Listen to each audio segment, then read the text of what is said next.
Fieles en Cristo, está basado, fíjense que es algo bien hermoso, algo nuevo que Dios me permite a mí vivir, no totalmente porque yo ya había enseñado parte de instituto el Antiguo Testamento, pero no lo había visto como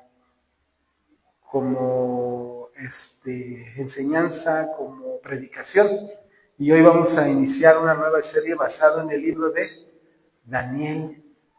Entonces, de verdad que Dios hace cosas nuevas, Dios prepara, forma y hace cosas nuevas. Entonces vamos a empezar esta nueva serie basada en el libro de Daniel, Fieles en Cristo, tema número 1 de este día, que lleva el título de Identidad.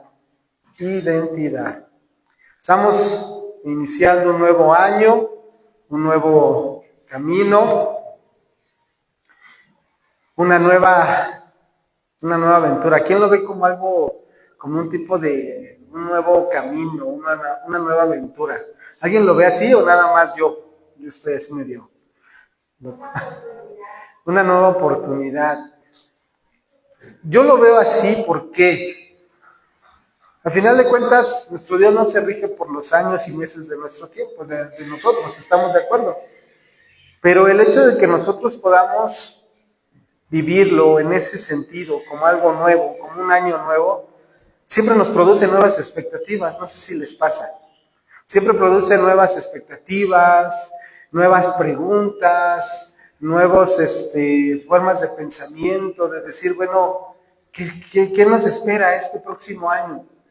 ¿Qué viene para este próximo año? ¿Cómo va a ser este próximo año? Y no me refiero solamente en la parte espiritual, en la parte natural, como es en el trabajo, ¿no? ¿Qué va a ser este nuevo año en el trabajo? Si Dios me va a permitir seguir en el mismo trabajo, me va a llevar a otro, ¿cómo lo voy a vivir? ¿Cómo lo voy a pasar?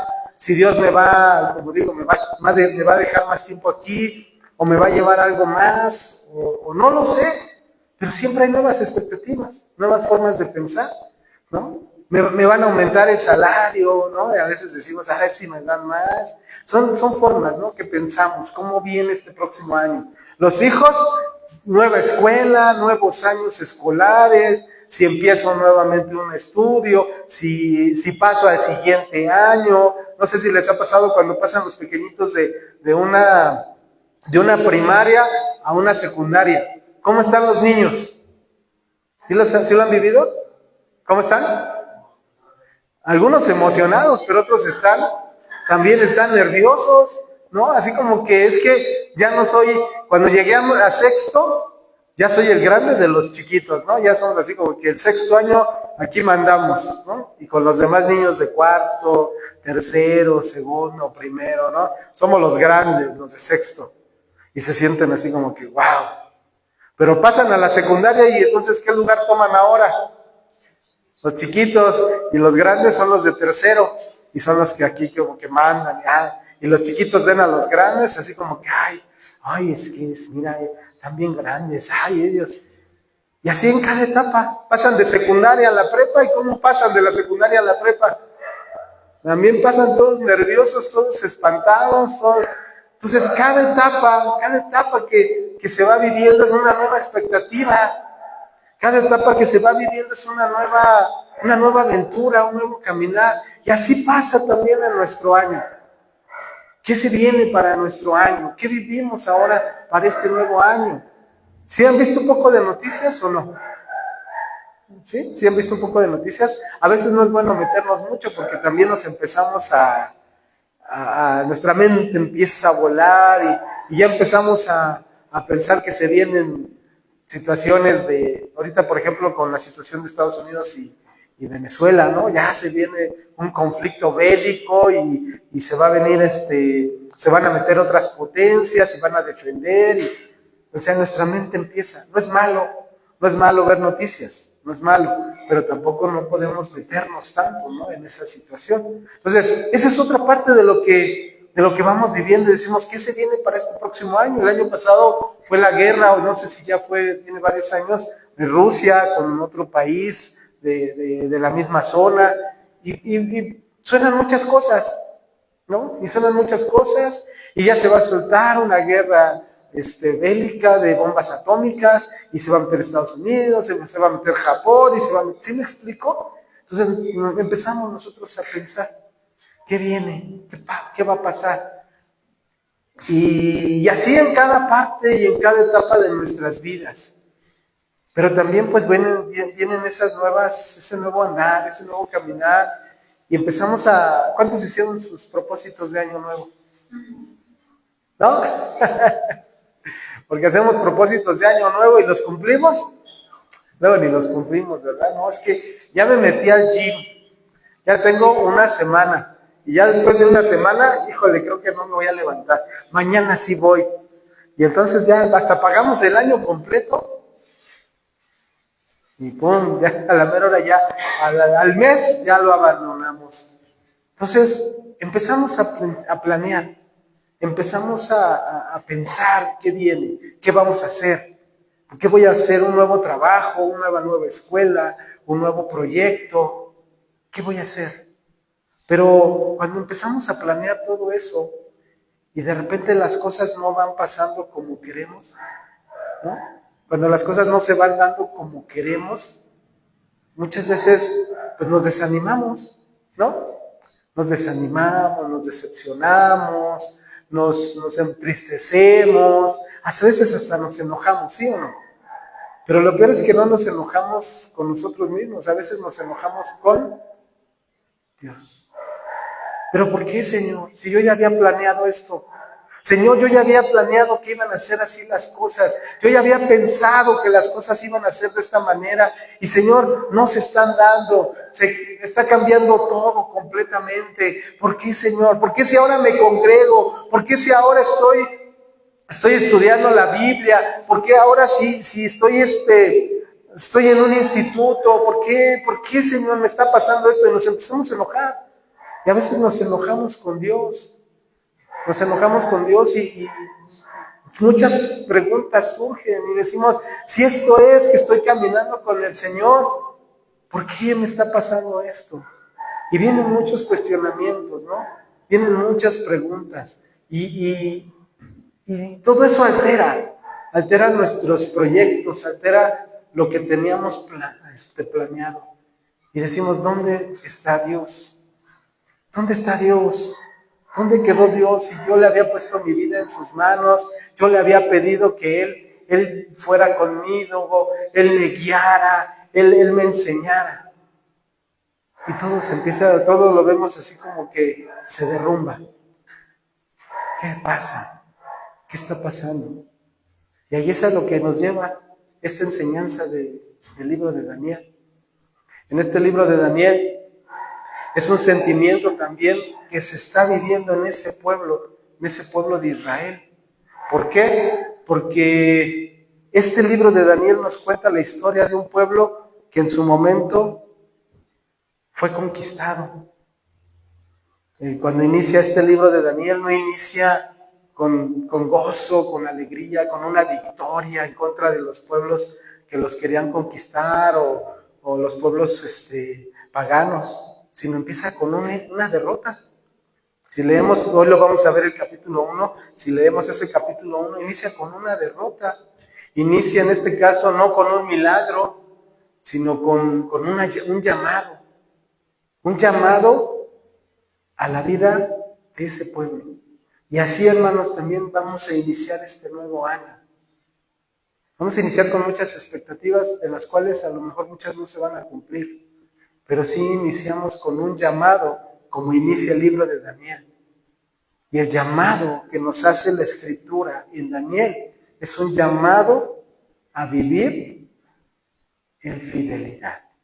A ser fieles a Dios cuando lo que nos está rodeando, todo lo que estamos viviendo, todo lo que estamos pasando en nuestra sociedad, en nuestro entorno, en nuestra familia, etcétera, es totalmente contrario a lo que pensábamos que iba a ser este nuevo año. ¿Qué vamos a hacer? ¿Cómo nos vamos a comportar? ¿Nos vamos a enojar? ¿O vamos a ser como este pueblo? ¿O como estos jóvenes? Porque este libro de Daniel es un libro que se ha utilizado mucho para enseñar a jóvenes, pero es un libro que también nos enseña a nosotros como adultos. Porque aún todavía nos queda un camino por recorrer, sea menor que el de los jóvenes. Pero ¿qué vamos a hacer con todo eso que pasa a nuestro alrededor? Con todos esos proyectos o con todos esos planes que teníamos y que de repente vemos que ya no se van cumpliendo.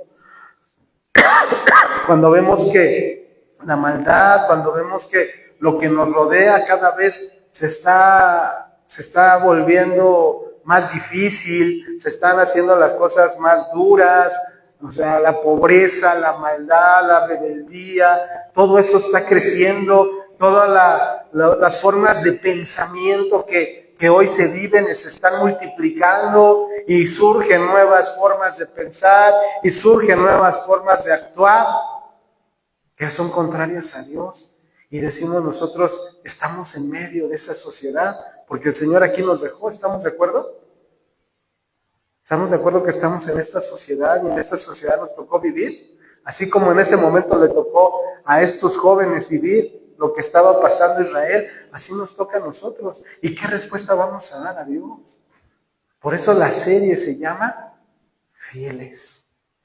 Vamos a ser fieles a Dios a pesar de las circunstancias, a pesar de lo que estamos pasando como sociedad, como individuos, como familia. Es totalmente contrario a lo que pensamos que iba a ser.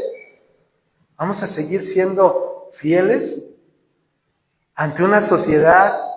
Escúchenme bien lo que les voy a decir, una sociedad, un mundo, una cultura que nos quiere cambiar nuestra forma de pensar. ¿Qué vamos a hacer? ¿Qué vamos a hacer? ¿Vamos a seguir siendo fieles? Basada en el libro de Daniel, narra la historia de 4 jóvenes que fueron llevados de Jerusalén, que era el lugar a donde Dios los había establecido, a Babilonia. Babilonia, ¿qué representaba Babilonia en esa época?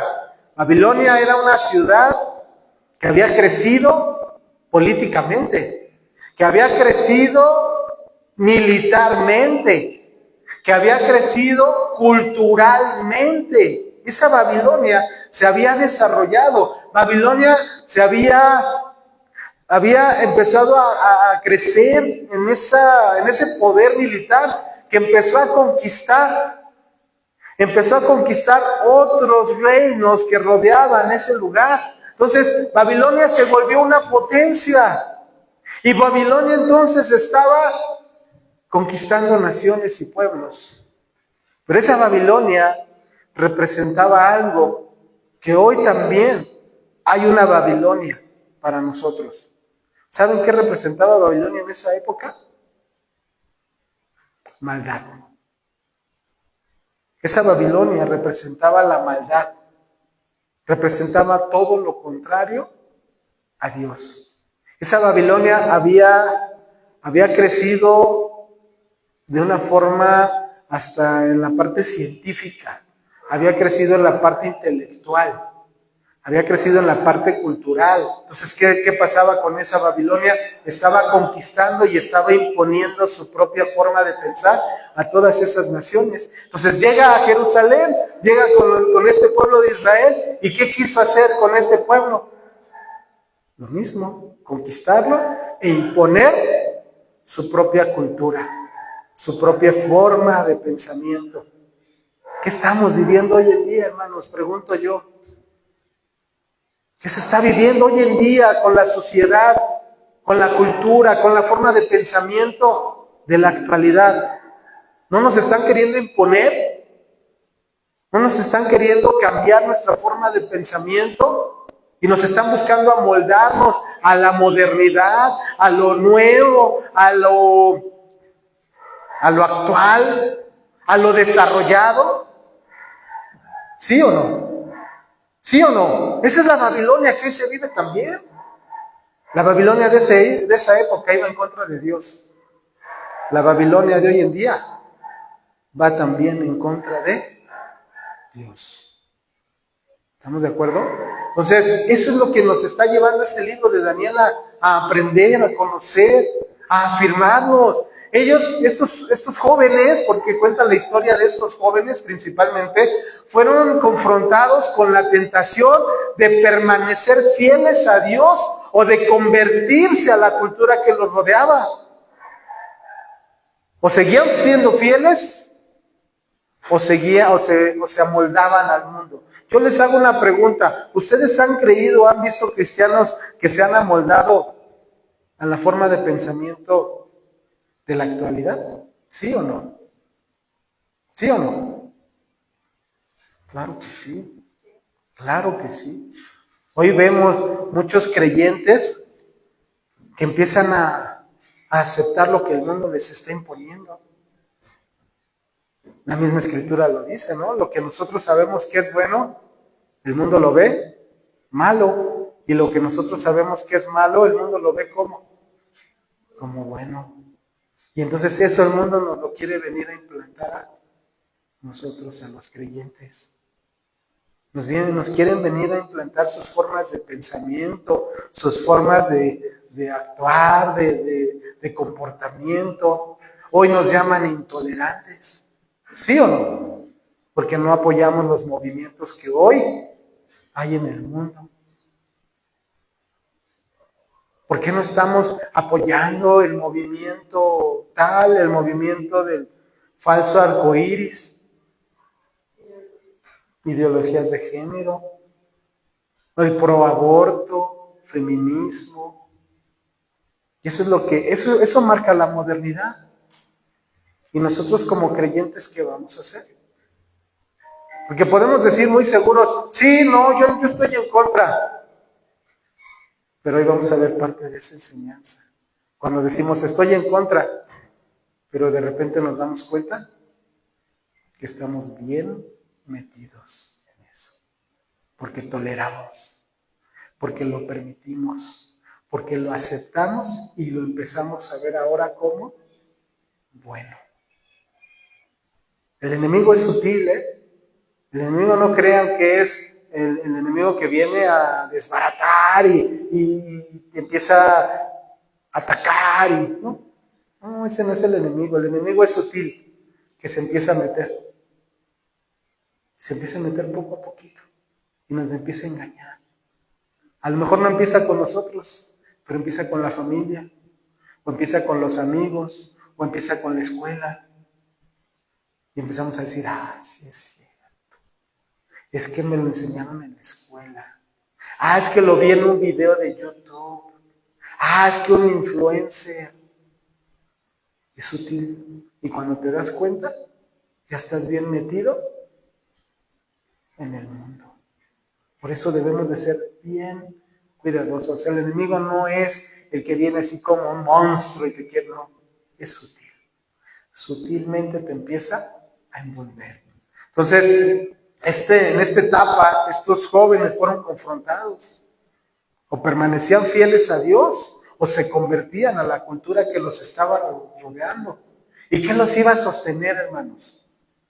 ¿Qué los iba a sostener en medio de esa situación? En medio de eso que el enemigo se estaba metiendo, se estaba involucrando ahí para apartarlos. Lo que los iba a sostener, ¿saben qué era? Sí, Dios, pero era su fe en Dios, su fe en Dios. Este era un desafío para permanecer fieles a Dios, ¿sí? En la tentación que ellos vivían en esa época es la misma tentación que el día de hoy también nos vamos a enfrentar.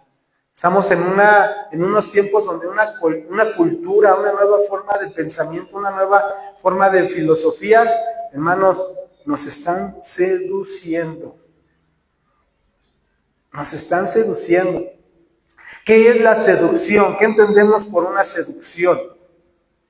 La seducción se toma en el sentido de empezar como a querer convencerte, como a quererte atrapar. Eso es la seducción. Y eso es lo que hace la cultura y formas de pensamiento de hoy en día. Nos quieren atrapar. Nos quieren empezar a convencer. Nos empiezan a querer agarrar y apartarnos Entonces, lo que ellos vivían en esa época es algo que hoy en día también estamos viviendo. Somos desafiados a vivir siendo fieles a Dios. Es un desafío, hermanos, que Dios nos pone a nuestra vida. A ser fieles a Dios, aunque signifique ir en contra de la corriente de este mundo. Es un desafío. La vida cristiana, hermanos, no es un juego. La vida cristiana no es jugar a la iglesita.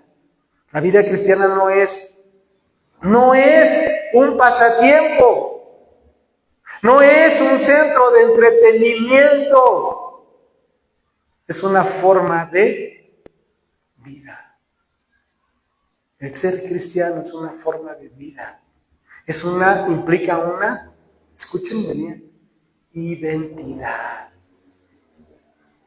Implica una identidad, hermanos, porque vamos en contra de la corriente del mundo. La identidad del mundo es la identidad del pecado, de la seducción, de la maldad. Y la identidad en Cristo, ¿qué nos hace ser parte de esa identidad en Cristo? ¿Qué será lo que nos hace ser parte de esa identidad? ¿Qué nos hace decir que somos cristianos? ¿Qué será? ¿Qué será que nos distingue en esa identidad? ¿Qué nos hace sentirnos cristianos? Si entendemos qué es identidad, por ejemplo, ¿no? Voy a ponerlo así. Hay chicos que les gusta, por ejemplo, empieza a ver lo que es la cultura de los punks y los identifica a los punks como una cultura, ¿no? Como una forma de pensamiento. ¿Cómo identificas a un punk? ¿Ya no hay? ¿Cómo? Los pelos parados, ¿no? Ajá. ¿Qué más? De negro, su forma de vestir. ¿Qué más? ¿Qué más los identifica? Sus pulseras, sus zapatos, unos tanquesotes. Ajá. Su forma de hablar, ¿no? Su forma de hablar. Su música, ¿no? Escuchan una música estridente, así toda. Y dices, este es un punk. ¿No? Lo identificas. ¿Qué otros? ¿Qué otra forma? Vámonos un poquito más. El feminismo. ¿Qué identifica el feminismo? Ahí se quedaron callados. ¿Qué identifica el feminismo? ¿El color morado? ¿Sí o no? Porque cuando hacen sus marchas se visten de color morado. ¿Cómo? ¿Un qué? Pañuelo verde. ¿Qué más? Su cabello morado, su forma de hablar, su forma de expresarse. ¿Te das cuenta? Esto es feminista. ¿Por qué? Hay un rechazo hacia el hombre, hay un rechazo hacia la familia, hay un rechazo hacia vivir bajo la autoridad de un varón, ¿no? ¿Te das cuenta? Este ya trae pensamientos feministas. Y entonces identificas esa identidad. ¿Qué otro ejemplo tendrían para una identidad? Un musulmán, ¿no? ¿Cómo identificas un musulmán? ¿No? Su forma de vestir, su forma de hablar, su adoración hacia su Dios. ¿Sí me explico? Lo identificas porque tiene una identidad. ¿Cómo nos identifican a nosotros como mexicanos? Cuando vamos a otro país, el sombrero, la ropa, ¿cómo? La forma de vestirse. ¿La forma de qué? De hablar, porque dicen que hablamos como cantadito. Ajá, así es. Y nos identifican como parte de una cultura, de un país. Y así identificamos a una persona de Asia, identificamos a una persona de Medio Oriente, una persona de África, una persona... ¿Sí me explico? Eso es identidad. Eso es identidad. Es lo que nos diferencia de los demás, lo que te define como persona, tu cultura, tus tradiciones, el género. Hasta eso es parte también de una identidad. Por ejemplo, si uso falda, ¿Qué van a decir que soy? No, escocés. No, estoy hablando de mí, yo. O sea, yo por usar falda, mi identidad sigue siendo hombre. ¿Sí o no? Si me pinto nunca lo voy a hacer, no se espanten. Si me pinto los ojos, las uñas, y me ven y van a decir, mira esta señora. No, sigo siendo hombre. Y así también lo contrario, una mujer que no se pinta, que se corta el cabello, que usa zapatos, que usa pantalón, mira este señor. No, sigue siendo. Eso nos identifica. ¿Eres hombre o eres? Pero ¿qué dice ahora la sociedad? ¿Qué dice ahora la nueva forma de pensamiento? Si no quieres ser hombre, puede ser. Y si no eres mujer y quieres ser hombre, puede ser. Eso es lo que hoy hace la Babilonia. Y era lo que la Babilonia de esa época estaba haciendo con esa nación de Israel. Y eso es lo que hace hoy en día también. Hoy no quieres ser hombre ni mujer y quieres ser perro. Pues sé perro. Pero yo al menos cuando lo vea, yo voy a seguir diciendo, es un ser humano.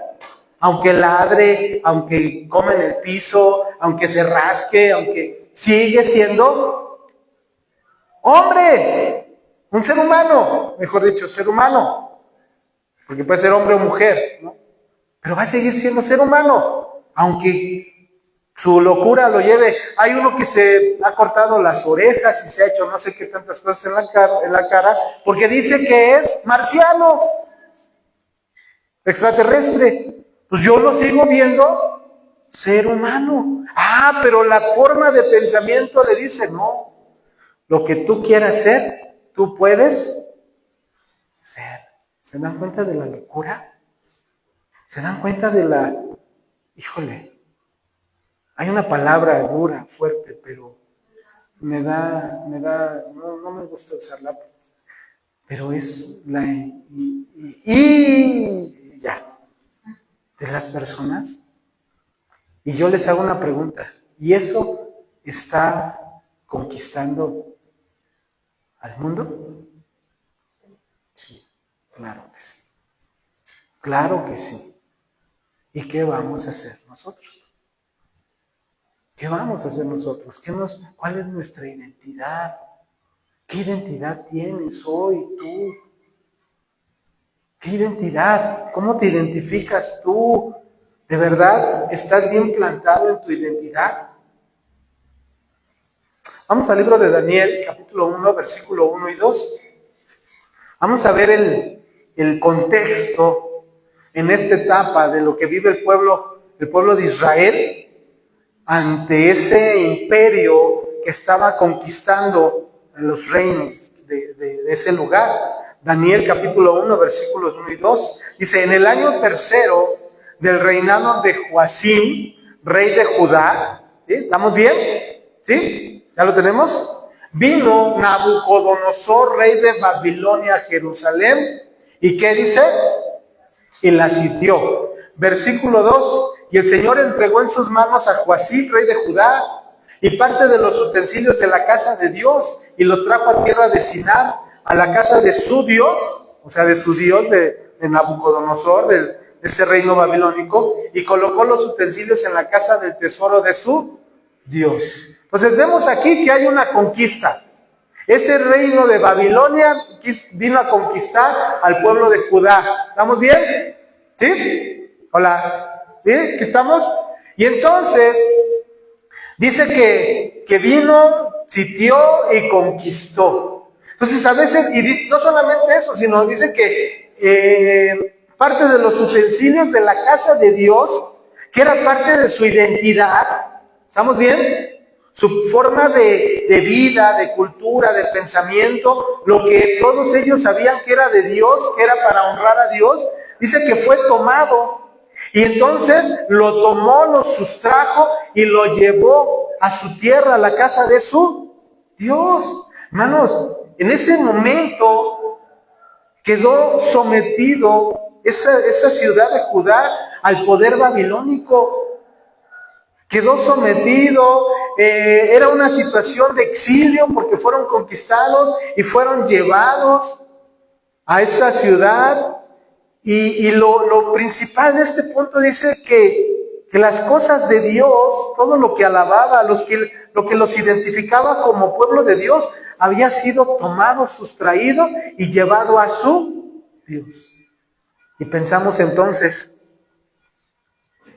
Dios fue derrotado porque ese pueblo fue conquistado y se llevaron todo lo que los había identificado como pueblo de Dios.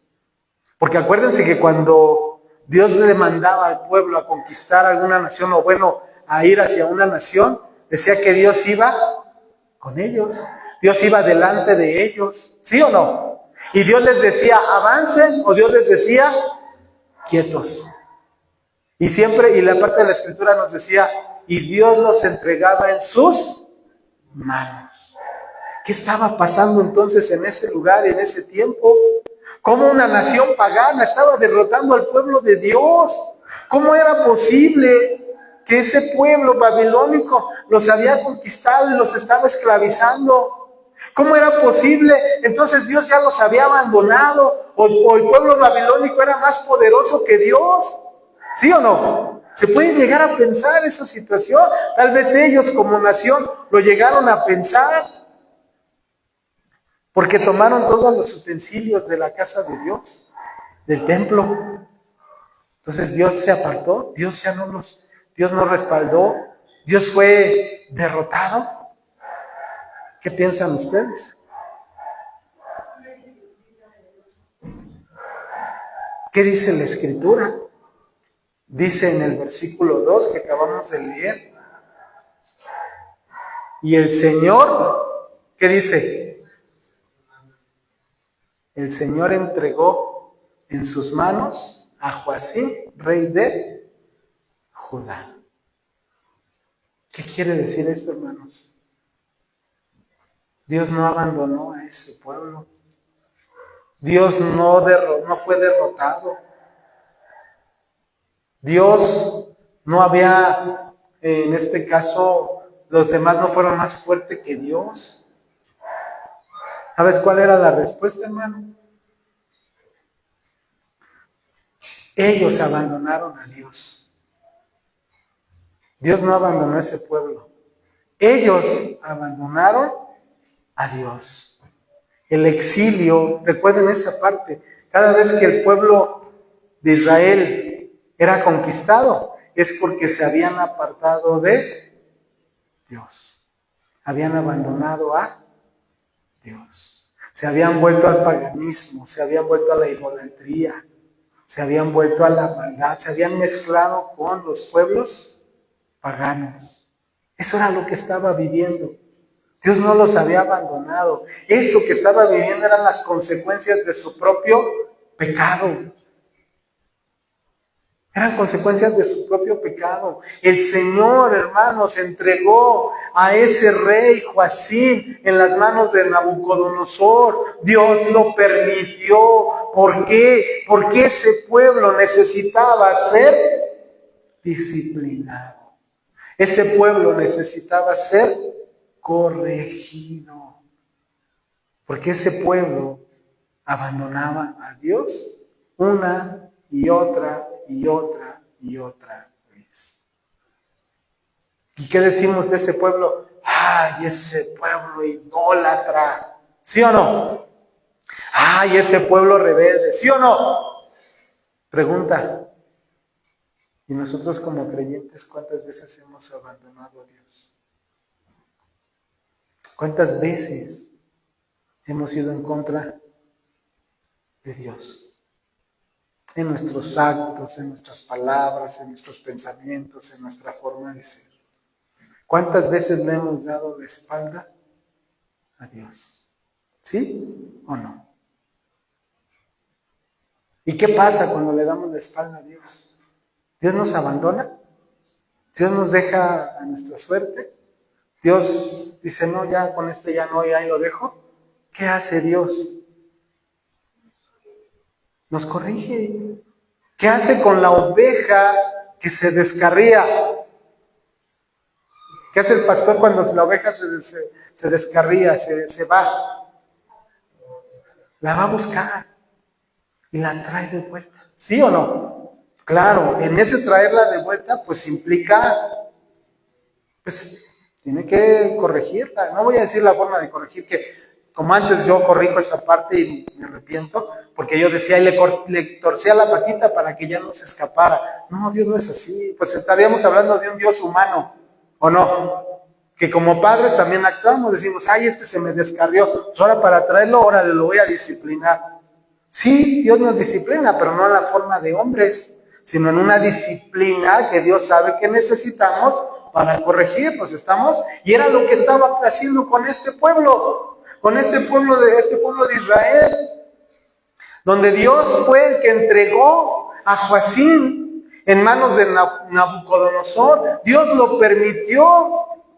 Al final, hermanos, Babilonia pensaba que tenía el poder y que había ganado. Hermanos, no, el que tenía el poder y seguía al mando de las cosas era Dios. Porque Dios así lo estaba permitiendo, porque sabía que ese pueblo necesitaba corrección. ¿Se acuerdan lo que nuestro Señor Jesucristo decía? Ustedes, le decía al pueblo de Israel, ustedes han matado a los profetas que habían sido enviados por Dios, ¿para qué? Para corregir al pueblo, ¿sí o no? Dios daba una palabra al profeta, el profeta iba y se la decía al pueblo, y el pueblo se enojaba y los mataba. Nos mataba. Entonces, ¿qué hizo Dios? Dios, al final de cuentas, permitió ese exilio, permitió la conquista. No fue un accidente, la derrota no fue un abandono de Dios. La disciplina, hermanos, que vivió ese pueblo no canceló el amor y el pacto que tenía Dios con ese pueblo. Porque Él hizo un pacto con ese pueblo, ¿estamos de acuerdo? Y ese pacto Dios lo iba a cumplir, aunque implicara esta situación que estaba viviendo como pueblo. Dios sigue siendo Dios, hermanos. Dios sigue teniendo el control de las cosas. Dios sigue siendo soberano.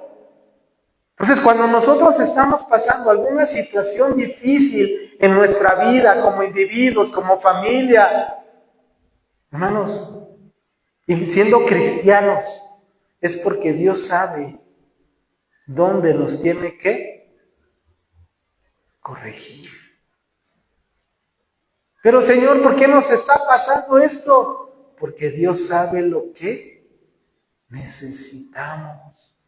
Porque Dios sabe qué necesitamos. Porque Dios sabe qué es cómo nos va a corregir, cómo nos va a regresar al camino. Pero hermanos, no lo queremos entender y nos enojamos con Dios y nos rebelamos contra Dios. Hermanos, no. Aceptemos que lo que Dios está permitiendo que vivamos es porque Dios nos está corrigiendo, porque Dios no nos ha abandonado, porque seguimos siendo pueblo de Dios, porque seguimos siendo hijos de Dios, pero necesitamos a veces regresar al redil. Necesitamos regresar al redil. Y a veces nos quejamos, protestamos y empezamos a hacer muchas tonterías. Y no aceptamos la voluntad de Dios. Nos enojamos contra Dios. Nos quejamos contra Dios. Cuando Dios lo único que está haciendo es regresarnos, corregirnos. Dios no actúa como el mundo. Dios nos sigue amando. Dios sigue honrando su pacto con nosotros. El pacto perfecto que vino en ¿quién? En Cristo Jesús. Y si dice que somos hijos, hermanos, nada va a cambiar eso. Entonces, es lo que estaban viviendo. Hermanos, Dios no pierde el control de las cosas. Dios no perdió el control en medio de la derrota aparente de ese pueblo. Nuestra realidad hoy en día no es muy diferente. Estamos pasando nuestra propia Babilonia, como la estaban viviendo ellos en esa época. El sistema corrupto de ese tiempo, hermano, nos estaba conquistando. El sistema corrupto de hoy en día también está queriéndonos conquistar. Pero hermanos, Dios sigue teniendo el control de todas las cosas. Dios sigue siendo soberano. Cuando hablamos de la soberanía de Dios, es entender que Dios tiene el control de las cosas, que Dios sigue al mando, que Dios no ha perdido el timón de las cosas. Él sigue teniendo el control de nuestra vida, hermanos. Tenemos que reconocer el señorío y la soberanía de Dios. Tenemos que reconocer la soberanía de Dios. Aún en medio de la disciplina, hermanos, a nosotros nos toca aceptar, porque Él tiene un propósito para nosotros, porque Él está en nuestra vida, tiene un propósito para nuestra vida. A nosotros nos toca confiar en sus planes. A nosotros nos toca creer que no nos va a dejar, que está con nosotros y que sigue con nosotros. Y Él nos ha dado promesas de que estaría con nosotros y no nos va a abandonar.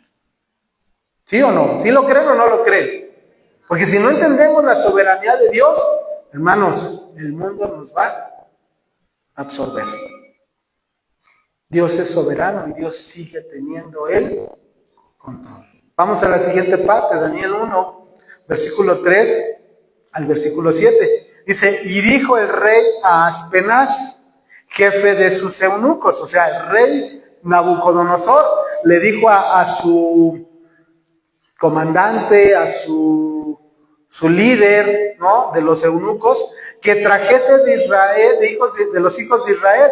¿Qué estaba haciendo? Los estaba conquistando y los estaba trayendo a él, como esclavizando, lo podemos llamar así. Dice, que trajese de los hijos de Israel, del linaje real de los príncipes, muchachos en quienes no hubiese tacha alguna, de buen parecer, enseñados en toda sabiduría, sabios en ciencia y de buen entendimiento, e idóneos para estar en el palacio del rey, y que les enseñasen las letras y la lengua de los caldeos. Y le señaló el rey ración para cada día de la provisión de la comida del rey y del vino que él bebía, y que los criase 3 años, para que al fin de ellos se presentasen delante del rey. Entre estos estaban, ¿quién? Daniel, Ananías, Misael y Azarías, de los hijos de Judá. A estos el jefe de los eunucos puso nombres. Le puso a Daniel Belsasar, a Ananías Sadrach, a Misael Mesac y a Azarías Abed-nego. ¿Ok? Hasta ahí.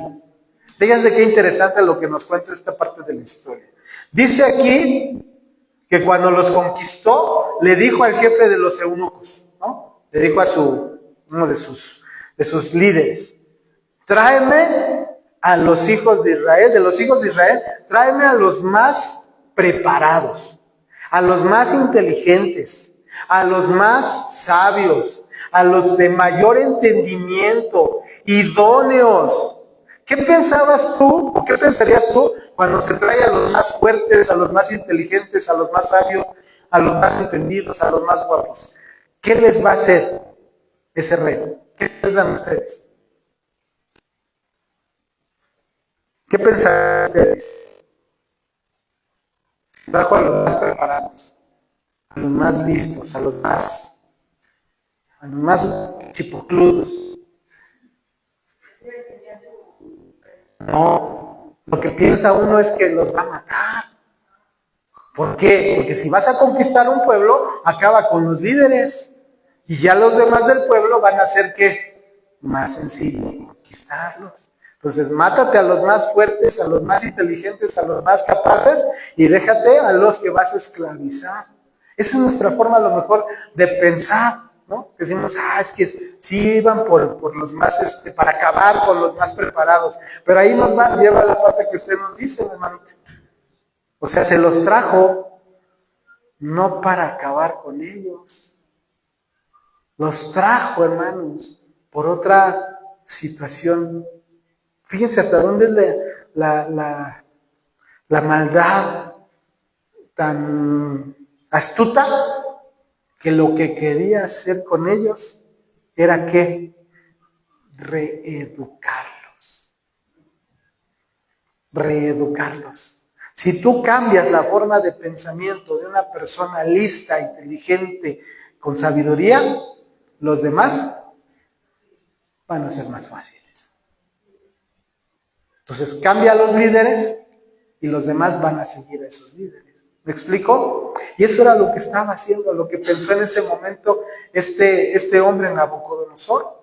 No quería eliminarlos como pueblos, sino quería dominarlos cultural y políticamente.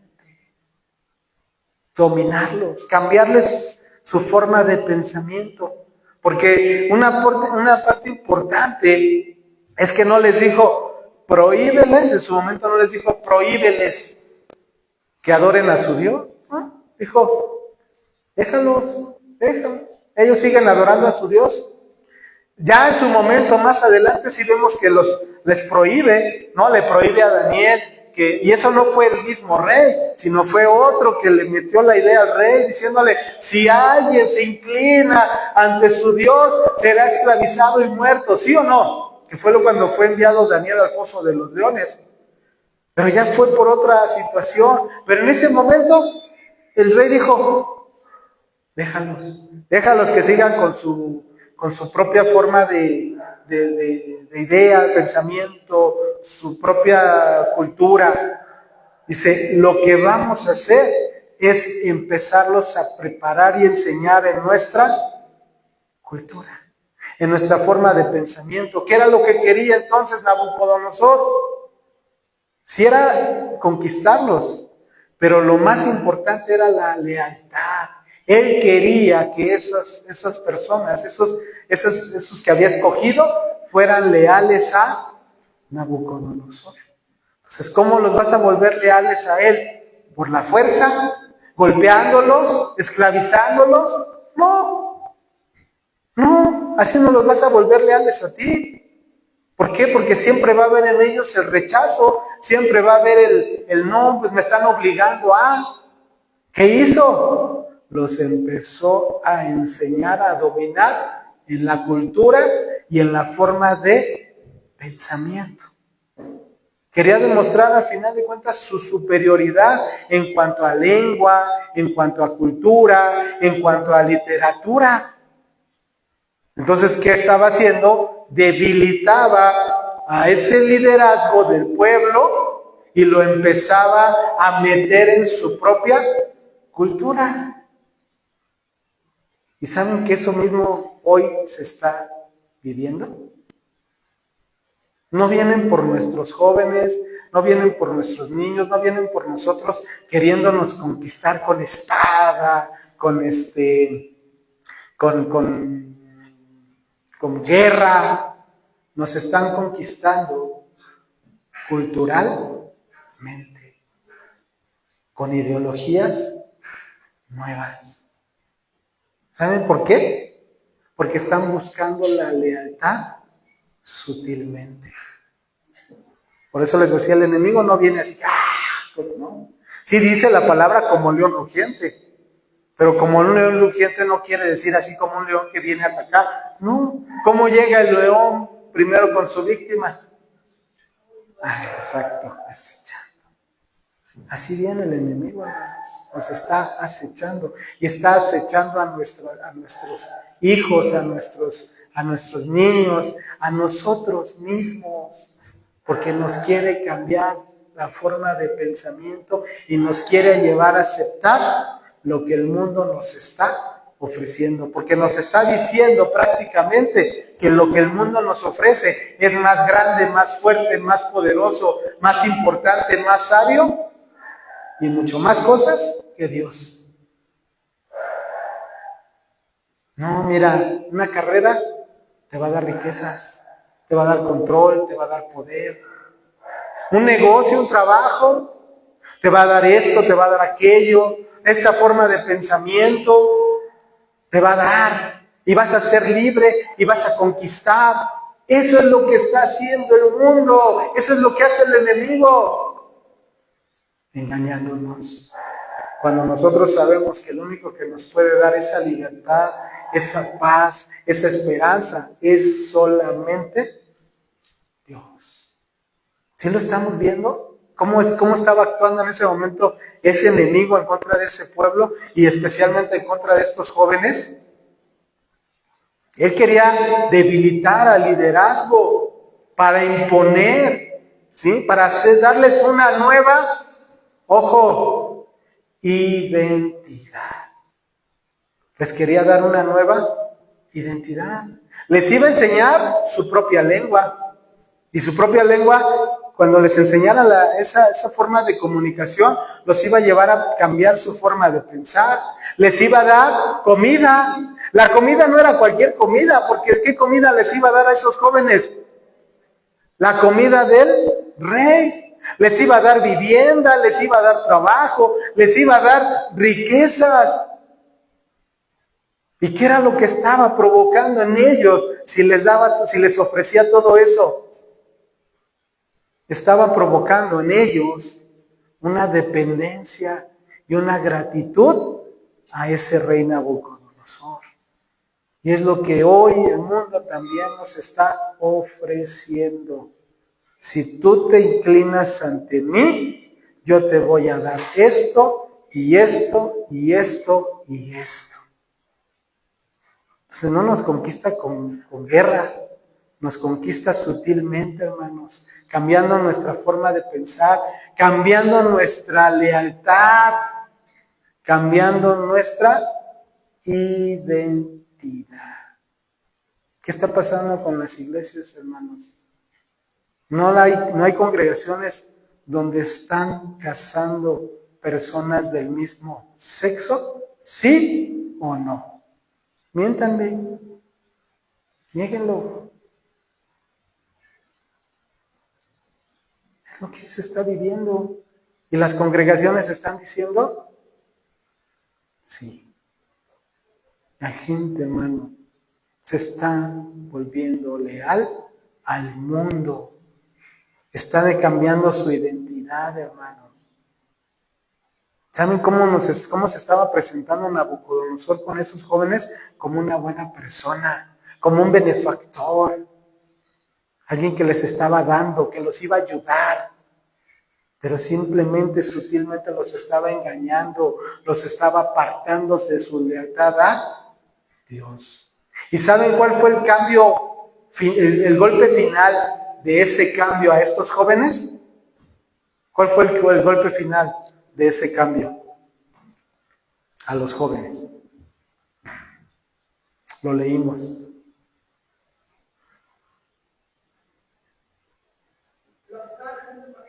Ajá, con los jóvenes que había. Sí, pero ¿cuál fue el golpe final para decir, ya eres mío? Les cambió los nombres. Les cambió los nombres. Porque los nombres que tenían, se identificaban como hijos de Dios. Se identificaban como pueblo de Dios, se identificaban con Dios. Daniel significaba, Dios es mi juez. Y después le cambió a Belsasar. Y Belsasar quiere decir que Bel proteja su vida. ¿Te das cuenta? ¿Cómo le cambió? Le cambió su identidad.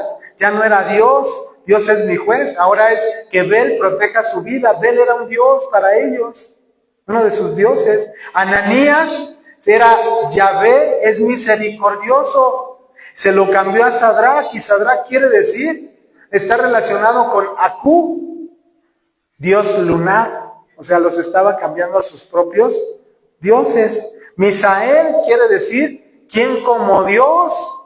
Se lo cambió a Mesac, que quiere decir, ¿quién como Akú? Su dios. Y Azarías quiere decir, Yahvé ayuda.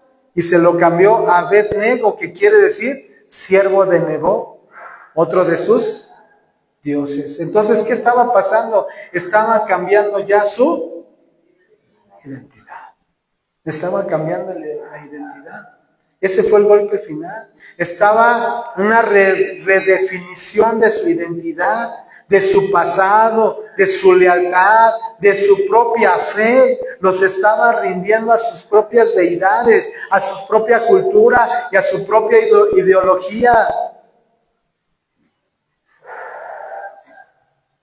Ahora, ¿ellos aceptaron esos nombres? Sí, porque al final de cuentas estaban bajo el gobierno de ese rey, pero no era el cambio de nombre, no era solamente cómo los llamaban, sino a quién pertenecían, porque ellos seguían perteneciendo a Dios. O sea, a pesar de que el mundo les quiso cambiar el nombre, para ellos seguían siendo Daniel, Azarías. ¿Sí me explico? Porque para Dios ellos sabían cuál era su identidad. Hermanos, lo que hoy vivimos como sociedad nos quiere redefinir la identidad, nos quiere relativizar la verdad. ¿Qué quiere decir? No, no es cierto, no todo lo que dice es verdad, también es mentira. Nos quiere cambiar la forma de pensamiento, quiere normalizar el pecado. Quiere normalizar el pecado. Hoy vivimos en medio de una Babilonia, hermanos, llena de maldad, llena de rebeldía. Quiere adoctrinar a nuestros hijos, quiere adoctrinar a nosotros mismos, nos quiere adoctrinar a unas nuevas formas de pensamiento. Hermanos, está engañando a las generaciones. La estrategia, hermanos, que está utilizando sigue siendo la misma de esa época con lo que hoy estamos viviendo. Lo que nos está ofreciendo el mundo, hermano, parece una oferta imposible de rechazar, pero lo que quiere es cambiar nuestra identidad. ¿Cuál es tu identidad? Yo te hago una pregunta, ¿cuál es tu identidad, hermano, hermana, que estás aquí? Parece que lo que el mundo nos está ofreciendo es una buena opción. Es una opción que nos va a ayudar, una opción fácil, una opción que nos va a multiplicar. Pero hermano, hermana, ¿cuál es tu identidad? ¿Cuál es su identidad? ¿Cómo se identifican ustedes? Yo me identifico como hijo de Dios. Yo no soy, hermanos, de este mundo. Yo no soy de Babilonia. Yo no soy, hermano, yo no soy del reino de las tinieblas. Yo soy del reino de la luz. ¿Ustedes? ¿Cómo se identifican? Porque estamos en medio de un tiempo, de una época que nos quiere cambiar nuestra identidad. Dice la Escritura, no lo busquen, Romanos 12:2, no os conforméis a este siglo, sino transformaos por medio de la renovación de vuestro entendimiento, para que comprobéis cuál es la buena voluntad de Dios, agradable y perfecta. Hoy la presión, hermano, es cambiar los valores, cambiar tu ideología, cambiar tu moral, cambiar tu espiritualidad. Eso es lo que hoy, hermanos, está trayendo el mundo. La cosmovisión bíblica nos expresa identidad, nos expresa misión y nos expresa pertenencia. ¿A quién le pertenecemos, hermano? A Dios. A Dios. No permitas que el mundo venga a cambiar eso. La Babilonia antigua y la Babilonia actual nos quiere borrar la identidad como hijos de Dios. Buscaba a los más capaces, buscaba a los más sabios, a los más inteligentes. Y hoy viene también por los que, hermanos, tienen una identidad en Cristo. Viene por los que tienen una identidad firme en Cristo. Hermanos, nuestra identidad como hijos de Dios no es negociable. No puedes negociar tu identidad como hijo de Dios. Todo empieza con un cambio de palabras para cambiar nuestras mentes. Empieza con un cambio de lenguaje para empezar a cambiar nuestra mente. Empieza con una forma de hablar, una forma de expresarse, y que lo empezamos a ver como bueno, y entonces ya empezó a haber ese cambio en nuestra. ¿Sí se dan cuenta? Dejamos el lenguaje de la palabra, el lenguaje de Cristo, porque hoy está mal visto, porque somos retrógradas, porque somos anticuados, porque somos religiosos. Ya no voy a hablar el lenguaje bíblico porque ofende a los demás. ¿Qué es eso? Nos está cambiando nuestra. Si tu forma de expresarse es un lenguaje bíblico, no lo cambies. Sigue expresando tu lenguaje bíblico. Vamos a la siguiente parte. Las decisiones espirituales antes de la prueba. Hermanos, es una decisión del corazón. Es una decisión del corazón. Versículo 8, Daniel 1:8. Y Daniel propuso, ya se me acabó el tiempo, me voy rápido. Y Daniel propuso en su corazón, además hoy no hay niños, entonces no hay presión de que los niños se desesperen. Y Daniel propuso en su corazón no contaminarse. Fíjense, ese es el texto central de la enseñanza. Y el texto central del libro de Daniel. Daniel propuso en su corazón no contaminarse. Eso es lo que nos llama Dios a nosotros, hermanos. Esa fidelidad.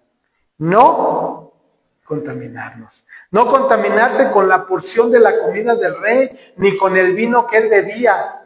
Pidió, por tanto, al jefe de los eunucos que no se le obligase a contaminarse. Y puso Dios a Daniel en gracia y en buena voluntad con el jefe de los eunucos. Y dijo el jefe de los eunucos a Daniel: temo a mi señor el rey, que señaló vuestra comida y vuestra bebida.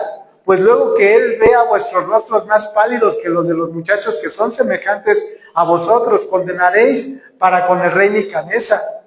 Entonces dijo Daniel a Melzar, que estaba puesto por el jefe de los eunucos sobre Daniel, Ananías, Misael y Azarías: te ruego que hagas la prueba con tus siervos por 10 días y nos den legumbres a comer y agua a beber. Compara luego nuestros rostros con los rostros de los muchachos que comen de la ración de la comida del rey, y haz después con tus siervos según veas. Consintió pues con ellos en esto y probó con ellos, ¿qué dice? 10 días. Hermanos, Daniel tomó una decisión muy importante en su vida. Esto que estaban pasando, esa decisión, hermanos, las decisiones se toman antes de la prueba. Las decisiones se toman antes de dar el siguiente paso. Y la decisión, hermano, es una decisión ¿de dónde? Del corazón. Y fue lo que hizo Daniel. Daniel, dice el versículo, propuso en su corazón que... ¿Cuál era la decisión? No comer la carne de los babilónicos, no comer la comida del rey, no tomar el vino del rey.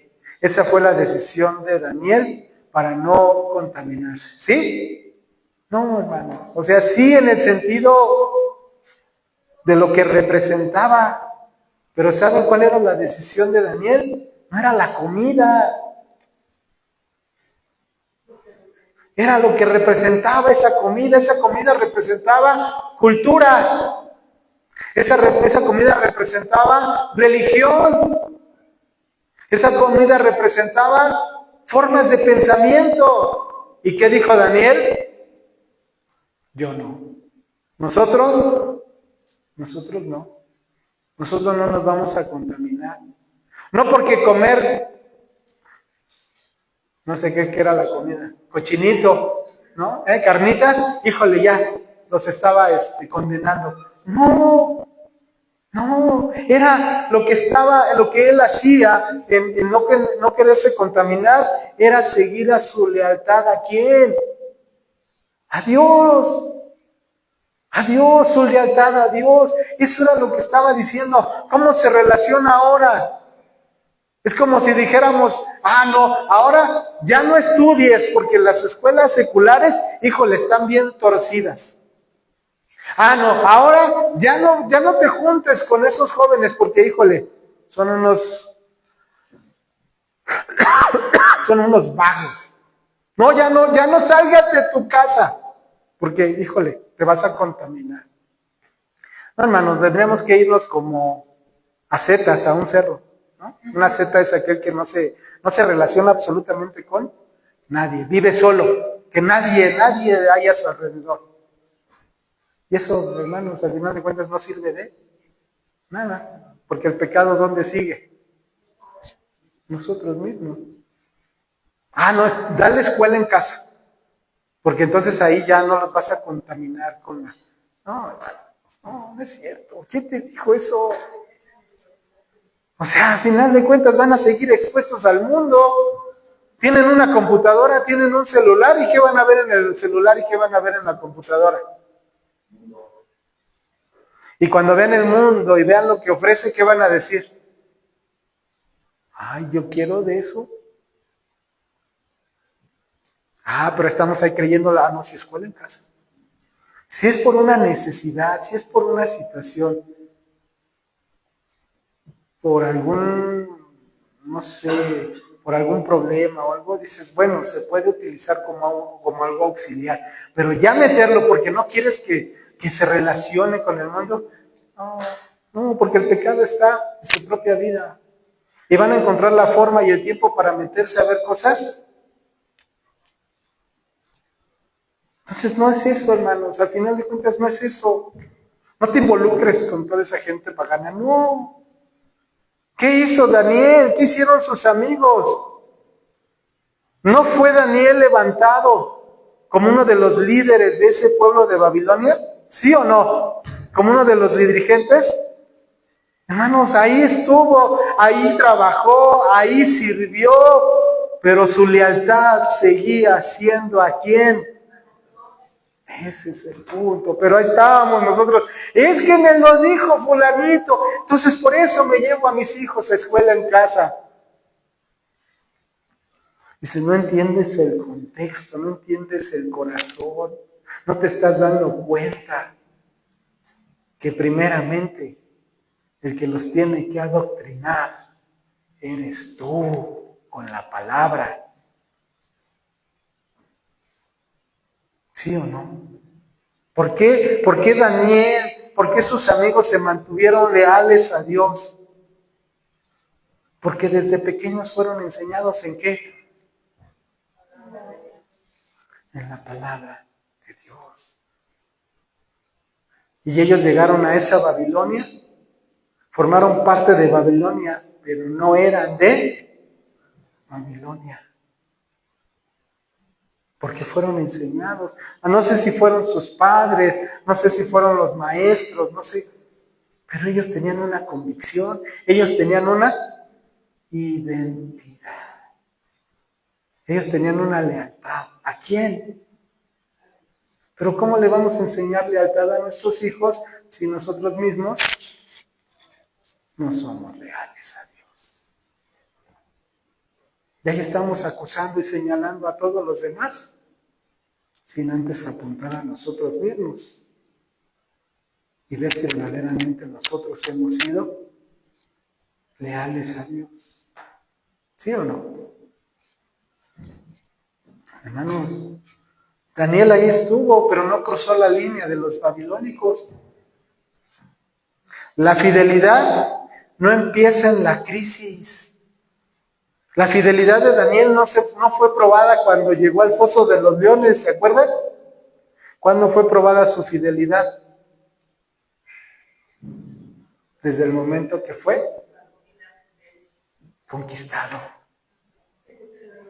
Desde que los conquistaron, desde que los llevaron. Ahí su fidelidad, hermano, empezó. Porque la fidelidad, ¿en dónde empieza? En el corazón. No empieza cuando ya se viene la bronca, cuando ya está el problema, cuando ya... No, tu fidelidad empieza desde que das el primer paso. Desde que dice, soy hijo de... Y fíjense, aparte de todo, no se resistió violentamente. No dijo, yo no voy a comer de eso y levantémonos en contra. No. ¿Qué hizo nada más? No gritó, dialogó y le dijo, no nos des. Mira, haz esto, prueba esto y en 10 días lo que tú veas, tú ya decidirás. ¿Sí o no? No se opuso violentamente a el mundo y hago guerra contra el mundo y saco la espada. No, nada más le dijo, no nos des. Haz esto con nosotros y en 10 días tú decides. ¿Sí o no? Hermano, no venimos a hacer guerra, no nos venimos a hacer víctimas. Es que estoy en un tiempo, una época violenta. No te hagas la víctima. Propón algo razonable. No te contamines. No tomes, no comas, no bebas lo que el mundo te ofrece. Sino come, bebe lo que Dios te da. Pero ahí estamos llenándonos del mundo. ¿No? Pues dame de lo rico, dame de lo sabroso. Te ponen la hamburguesa y te ponen la ensalada. Pues quiero la hamburguesa. Te ponen el pecado y te ponen la santidad. Quiero el pecado. Daniel no, hermanos, propuso algo razonable. No me des de lo del mundo. Confió en Dios, hermano. Él no sabía los resultados. Simplemente confió en Dios. La fidelidad no se demuestra gritando más fuerte, sino viviendo fielmente. Hermanos, la santidad, la lealtad no se improvisa, no surge así de repente. No, hermanos, es algo que se acepta o es algo que se obedece, es algo que se vive. Esa es la lealtad, esa es la santidad. Es algo que desde un principio lo tomas o lo dejas. Así de sencillo. O lo tomas o lo dejas. O lo recibes o lo rechazas. Dice la Escritura, ¿no? En el Salmo 119, en mi corazón he guardado tus dichos para no pecar contra ti. O Mateo, velad y orad para que no entréis en tentación. El espíritu a la verdad está dispuesto, pero la carne es débil. Ya voy a terminar, ya no se me desesperen. Entonces, eso fue lo que hizo Daniel. Tomó la resolución de no ceder a la presión de Babilonia. Y es la misma decisión que hoy debemos de tomar, hermanos, a ser fieles a Dios, a vivir bajo la dieta espiritual que Dios nos ofrece. No comer carnitas, no. Oración, estudio, comunidad, comunión. Esa es la dieta, hermano, que nos va a sostener. Es la dieta que nos va a mantener firmes. Se trata, hermanos, de vivir. Dice la Escritura, ¿no? No te he pedido que los quites, sino que los guardes. Hermanos, estamos en el mundo. Hay que aprender a vivir en el mundo, pero no ser del mundo. ¿Sí o no? No ser del mundo. No hacerlos como Babilonia. No aceptar los pensamientos ni las ideas de los babilónicos. No se trata tampoco de condenar. No se trata de condenar y criticar, sino amar a los demás. Amarlos. Pero no para aceptarles su pecado, sino amarlos ¿para qué? Para traerlos a Cristo. Sí, porque si vamos a criticar y los vamos a condenar, hermanos, no los vamos a traer a Cristo, los vamos a ¿qué? A rechazar y apartar, y no es el fin. El fin es poderlos traer a Cristo. Se trata de vencer al mal con el bien. No luchar con violencia, sino con fidelidad. ¿Fidelidad a quién? A Dios. No aislarnos, pero tampoco convertirnos a ese mundo. No te aísles del mundo, pero tampoco te amoldes al mundo. Se trata de renunciar, hermanos, a los valores del mundo y ser fieles a quién? a Dios, a lo que dice su palabra. Hermanos, lo que nos enseña la Escritura, Daniel nos muestra que vale la pena renunciar a todo para demostrar nuestra fidelidad a quien da lo que te ofrece el mundo, para demostrar tu fidelidad a Dios. No era lo que iban a comer, era su lealtad a Dios y rechazo a los valores del mundo. Dice Spurgeon, una de sus frases, el carácter que no se decide hoy, mañana caerá. Si tú decides en este momento ser leal a Dios, el día de mañana tú no vas a caer. Pero si no lo decides hoy, mañana te vas para abajo. Las decisiones se toman en el momento.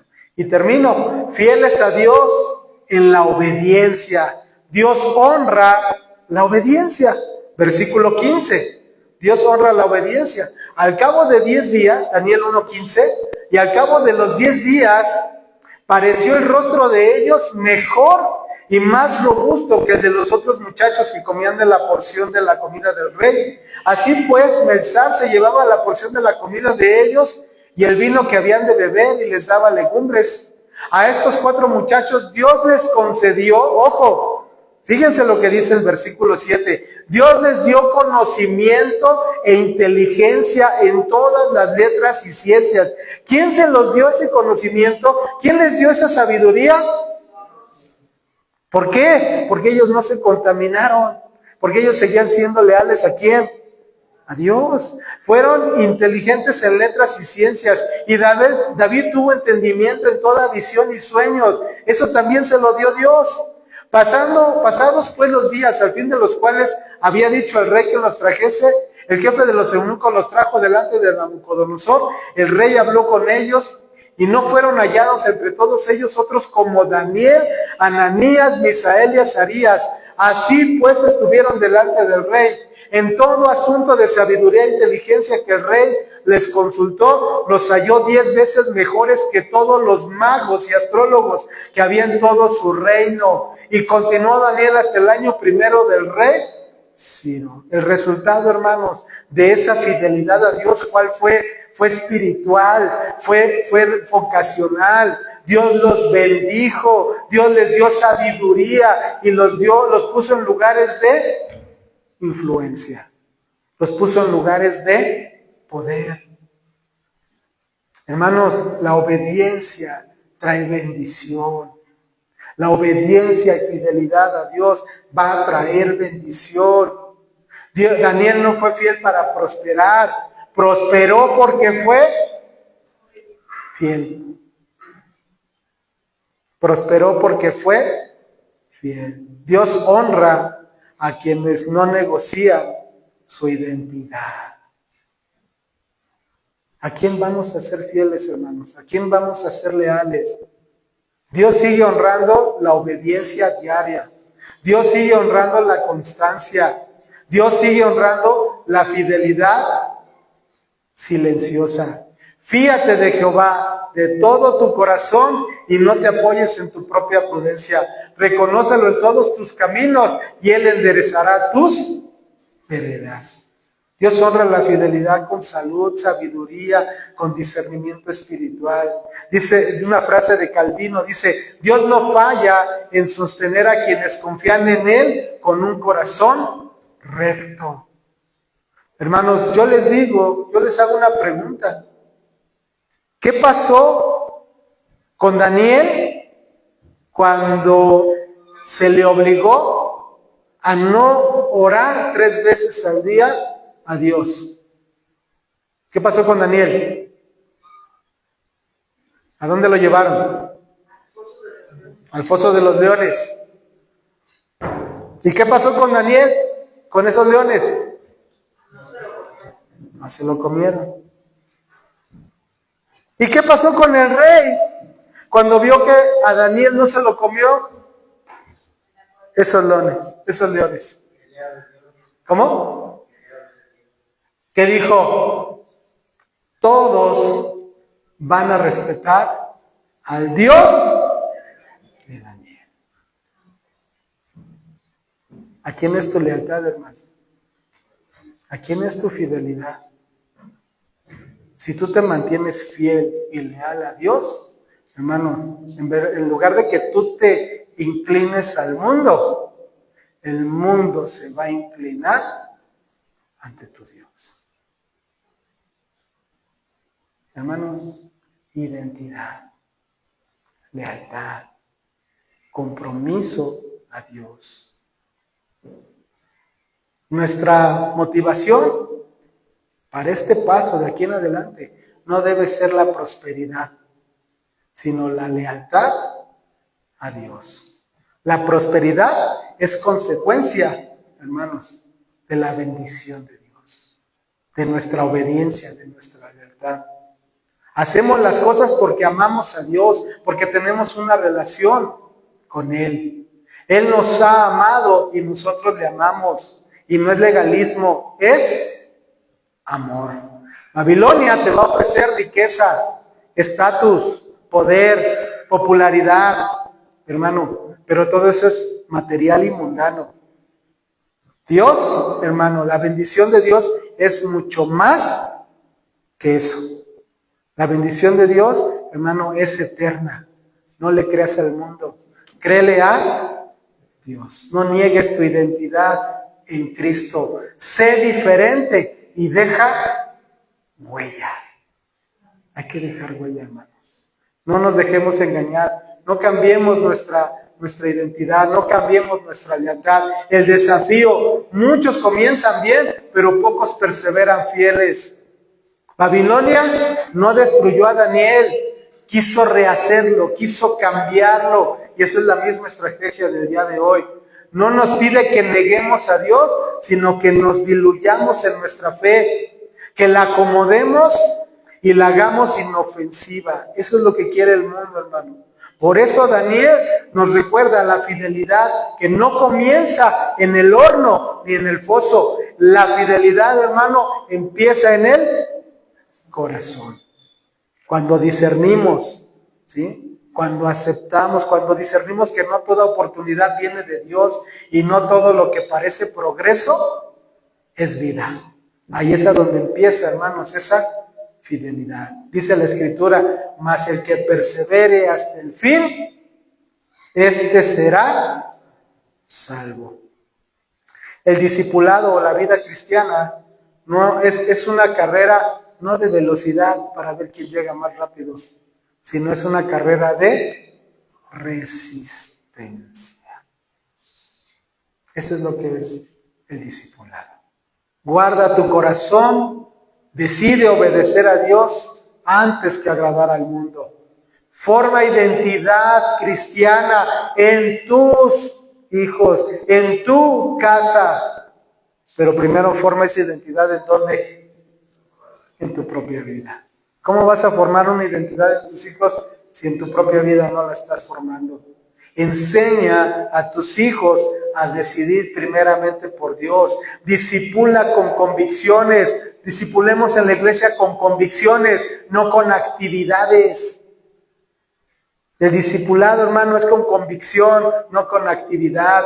Preparemos a los creyentes para vivir en Babilonia, sin contaminarnos. Padre, venimos delante de ti, dándote gracias, Señor, por esta palabra, bendito Dios, que has traído a nuestra vida, Señor. Gracias porque tú eres bueno, Señor, porque tú eres fiel, porque tú, Señor, nos has llamado también, Señor, a esa fidelidad, bendito Dios, a caminar en esa fidelidad, a vivir, Señor, en esa fidelidad, bendito Dios, a no dejarnos contaminar con el mundo, a no dejarnos engañar, que el mundo lo que nos ofrece es mejor, porque no es así, Señor, porque lo más importante, porque lo que más nos conviene, Señor, no es lo que nos ofrece el mundo, sino lo que tú, Señor, nos ofreces, lo que tú nos das, en lo que tú nos has enseñado, bendito Dios.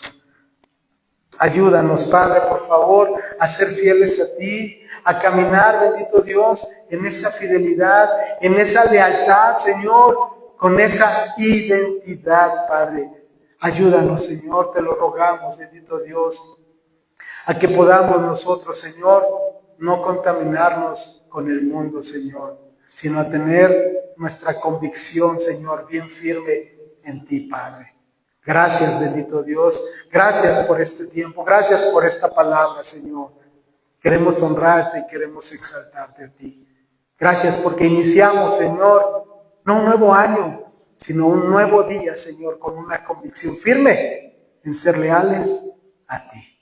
Gracias, Padre. Te damos honra, gloria, alabanza en Cristo Jesús. Amén y amén. Vamos a ponernos de pie, hermanos, para terminar este tiempo, glorificando y exaltando a Dios.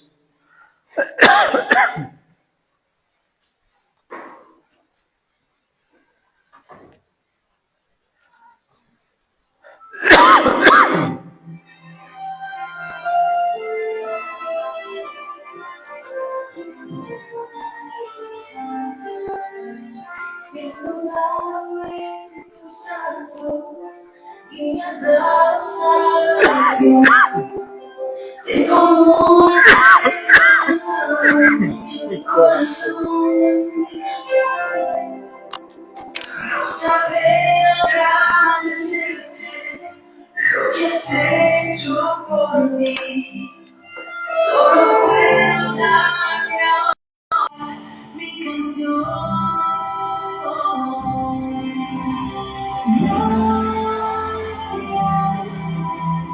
Gracias, Señor. Gracias, mi Señor Jesús.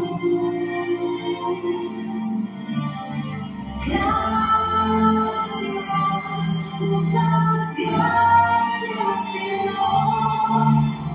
Gracias, mi Señor Jesús.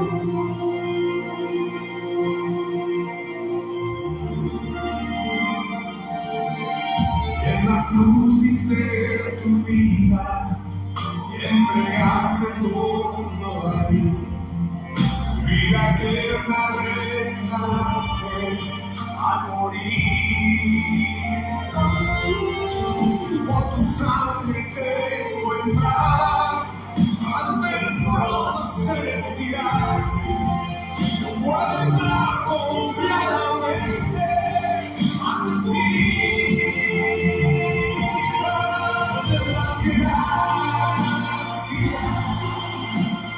Gracias, Señor.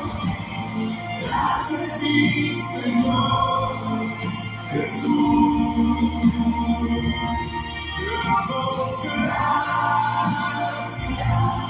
Muchas gracias, Señor. Gracias, mi Señor Jesús.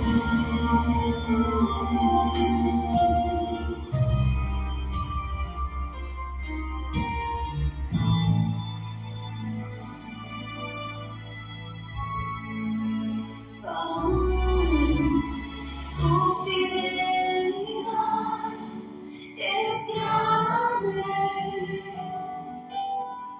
Tu fidelidad incomparable.